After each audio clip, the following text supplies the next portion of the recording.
Donc nous avons tenu à accompagner le promoteur du projet MIRI avec le président de la Polynésie et qui nous fait découvrir au fait tout ce qui est réalisé aujourd'hui avec ce grand projet d'aménagement des hauts de MIRI.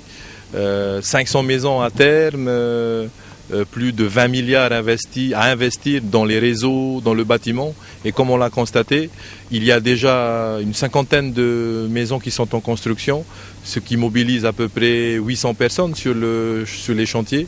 Et puis avec tous les projets de terrassement, de VRD, ce sont 200 autres personnes avec d'autres sociétés qui sont mobilisées ici. Mais il ne faudra pas oublier que ce type de projet, c'est pour une certaine classe sociale de la Polynésie française.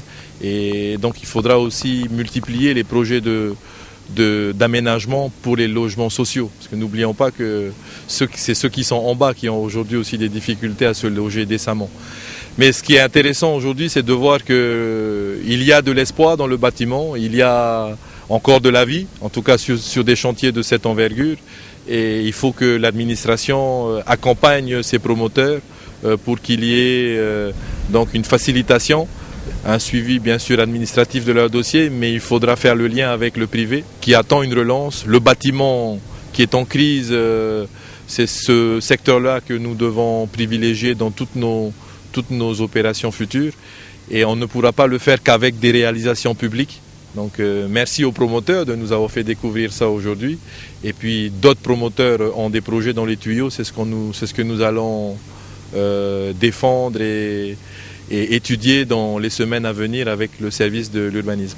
Ce qui est important aussi, c'est bien sûr dans ce type de projet de toujours veiller à ce que non seulement le respect de la nature, le respect de l'environnement, c'est jamais facile d'allier terrassement et environnement. Mais il y a aussi le souci de l'assainissement.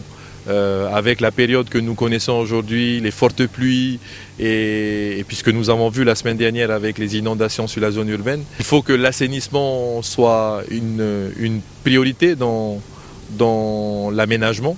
Ce que nous avons vu avec les pluies de la semaine dernière, qu'il y a énormément de soucis avec le calibrage de nos caniveaux, de nos bassins de rétention, de nos bassins écrêteurs. Et ici à MIRI, on veillera à ce que la liaison entre les différents réseaux d'assainissement et les assainissements publics que nous retrouvons sur la route de ceinture soit concordant.